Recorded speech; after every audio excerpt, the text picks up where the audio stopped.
नाही तर अपयश कसं असतं, अपयश आलं म्हणून खचून जायचं नाही.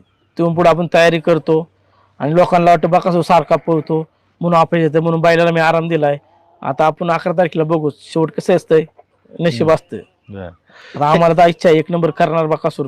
हा रामाला तर इच्छा आहे, 1 नंबर करणार बकासूर. हा काय वाहू चरणी तुझ्या माझे असे काय, माझा श्वास ही तुझीच माया, तुझे हात पाय. कधी घडविसी पापे हातून, कधी घडविसी पुण्य. खेळीसी खेळ असा हा